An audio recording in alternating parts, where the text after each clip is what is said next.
Assalamualaikum warahmatullahi wabarakatuh. Hai anak-anakku sekalian. Kali ini saya akan menjelaskan materi baru, yaitu mengenai persamaan dan ketidaksamaan nilai mutlak satu variabel, bisa dipanggil dengan bunyi.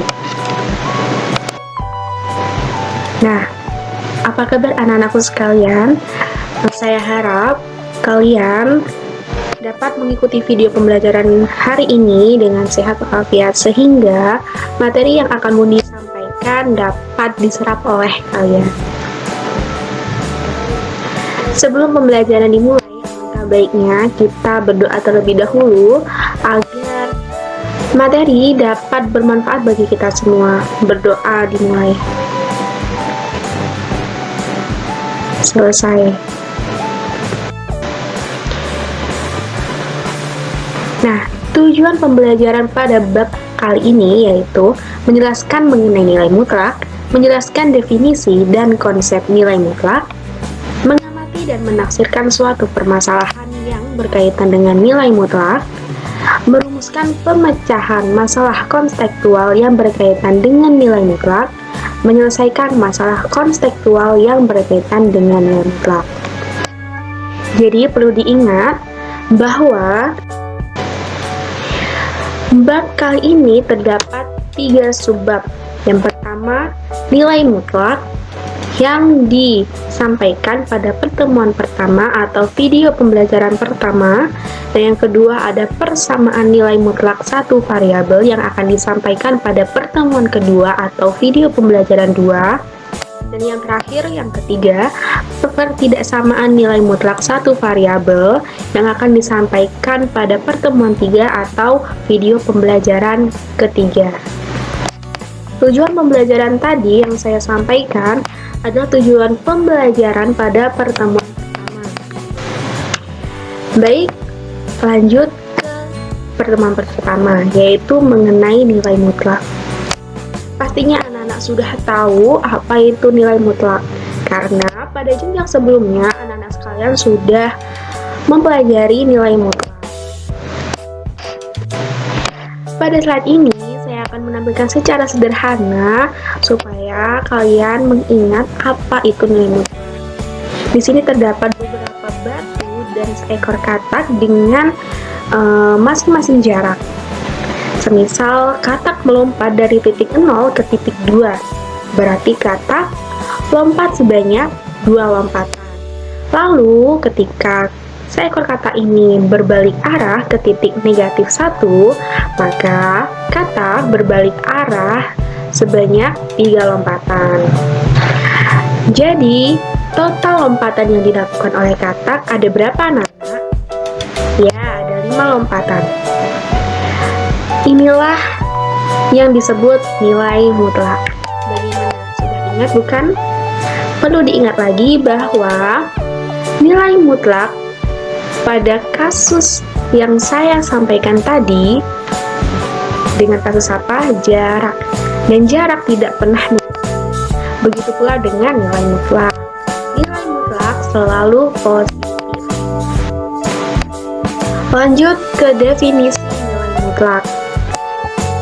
Pada slide ini ditampilkan bahwa misalkan X bilangan real dengan nilai mutlak pada gambar di layar dengan tanda kurung tegak yang di dalamnya terdapat X dibaca dengan nilai mutlak X. Semisal tanda kurung tegak yang di dalamnya terdapat huruf Y, maka dibaca dengan Y.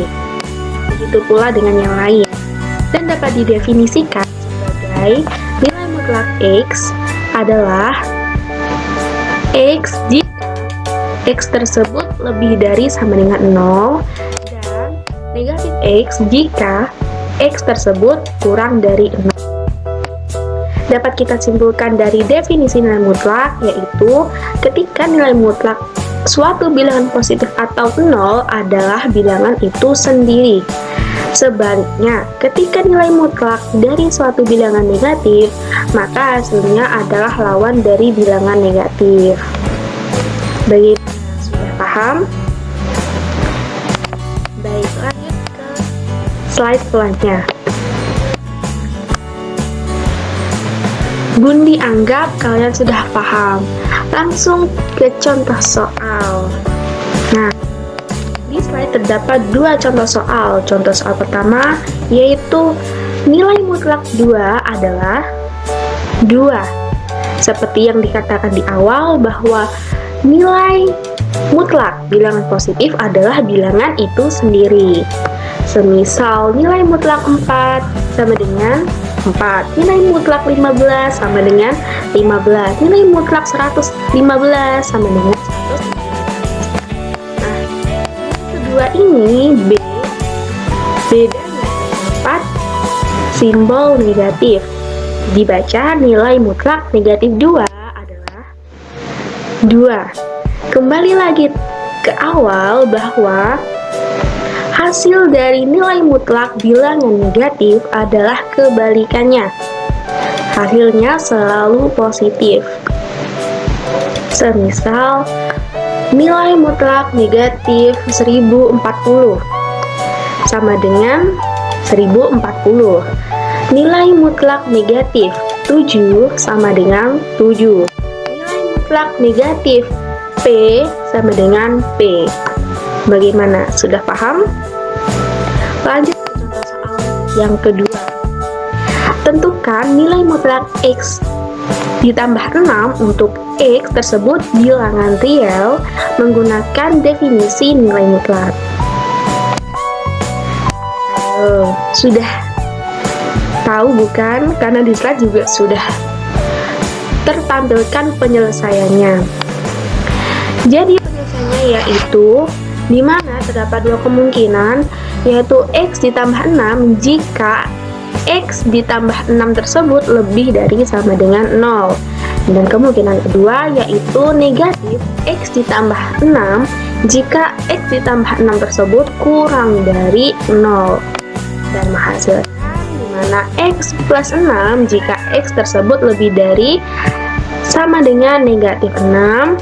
Dan kemungkinan kedua yaitu negatif X negatif 6 jika X kurang dari negatif 6. Bagaimana? Sudah paham? Jika belum paham, jangan lupa bertanya di kolom komentar atau di grup WhatsApp ya. Baik, lanjut ke contoh soal yang ketiga, di mana contoh soal ini yaitu soal cerita. Pada musim penghujan beberapa waktu yang lalu telah terjadi kenaikan debit air di Sungai Citarum.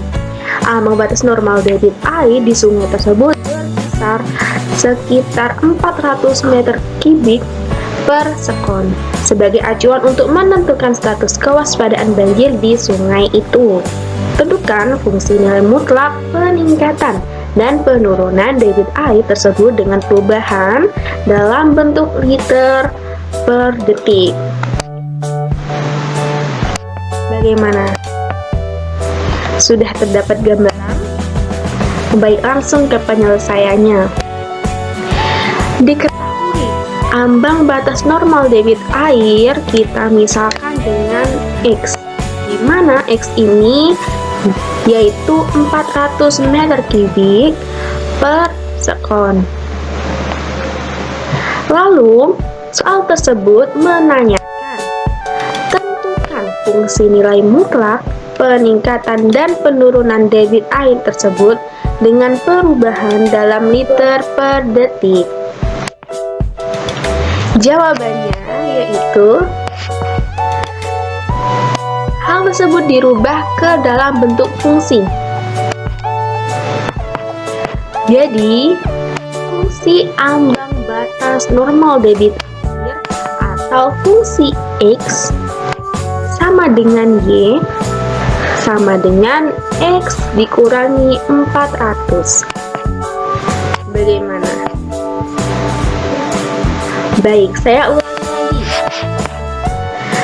F ambang batas normal debit air atau Fx sama dengan Y sama dengan X dikurangi 400, di mana fungsi ambang batas normal debit air ini terdapat dua nilai mutlak, yaitu peningkatan debit air ketika hasil X negatif atau X dikurangi 400 ini menghasilkan positif.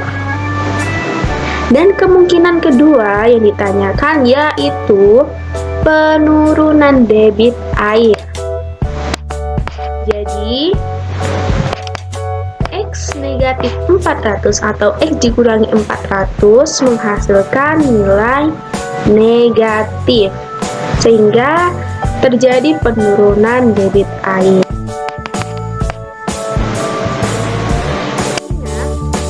Peningkatan, penurunan jarak, dan lain-lain yang bersikap ukuran tidak pernah negatif, meskipun harus mundur atau maju atau ke atas atau ke balik. Sudah paham? Bundi harap anak-anak sekalian di rumah sudah paham. Dan perlu Bundi ingatkan lagi, ketika kalian belum paham, jangan lupa tanyakan di kolom komentar atau di grup WhatsApp. Untuk langkah selanjutnya, sebagai suatu proses untuk pemahaman materi yang telah Bundi sampaikan, yaitu kerjakan latihan soal pada UKBM pertemuan pertama dan dikumpulkan di pertemuan berikutnya. Jangan lupa kerjakan dengan teliti agar kalian menghasilkan proses pengerjaan secara maksimal. Untuk bab selanjutnya yaitu atau subbab selanjutnya yaitu persamaan nilai mutlak satu variabel. Gimana? Udah level up kan? Oke. Sekian, terima kasih telah menyimak dari awal hingga akhir penjelasan dari Bundi. Jika ada pertanyaan, jangan lupa sampaikan di komentar atau di grup WhatsApp. Dan jangan lupa tetap belajar untuk materi pertemuan 2 atau video pembelajaran kedua nanti melalui UKBM atau referensi lainnya. Terima kasih. Wassalamualaikum warahmatullahi wabarakatuh.